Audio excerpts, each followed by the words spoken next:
few videos back, and after many hours of admirable service, our 4.5-inch angle grinder finally called it quits on us. Dude, I think we burned this thing out. Can we get a quick moment of silence?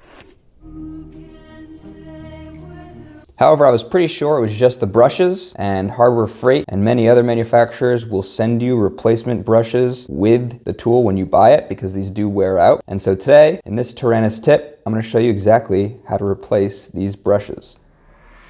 This tutorial is going to be specific to the Drill Master 4.5-inch angle grinder. These are $13 at Harbor Freight, and like I said, they come with the replacement brushes. Very simple to maintain these, actually. All we're going to need to do is come down here, and at the very bottom, there's a little Phillips screw.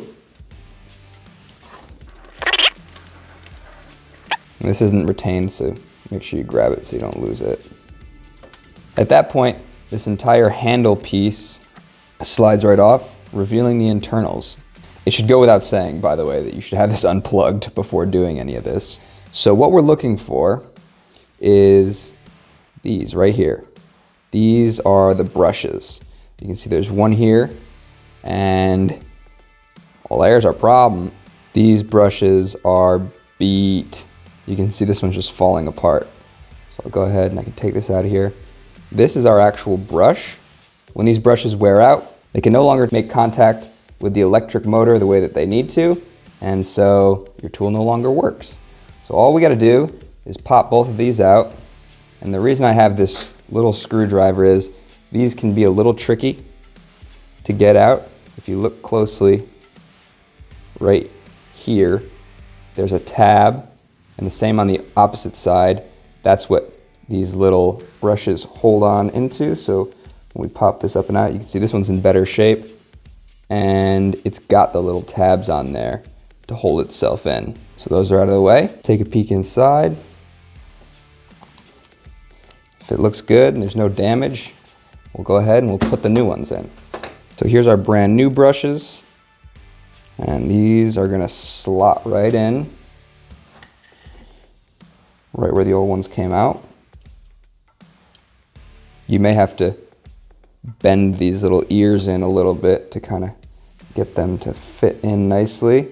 And you can see it's kind of spring-loaded, right? And that keeps it pushed against the, I'm forgetting the terminology for this internal piece, but it's on screen.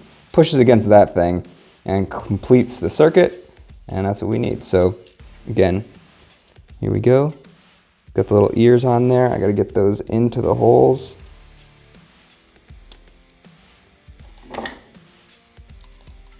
And there we go, we've got both of our brushes replaced. Everything's looking good. All that's left is to slide this bad boy back on.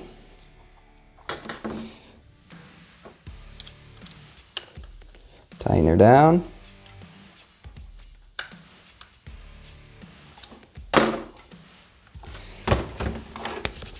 Let's plug it in and see if it works.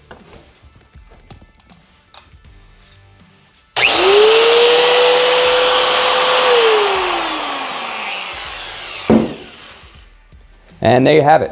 It's a super easy fix, and this same process can be applied to my Dremel, for instance, just died for the same exact reason. So I've got brushes on the way for that, and all you gotta do is find out where they're located, swap them, and it's good as new. If you found this video helpful, don't forget to hit that thumbs up, and consider subscribing if you haven't already. Appreciate y'all for watching, and I'll catch you in the next one.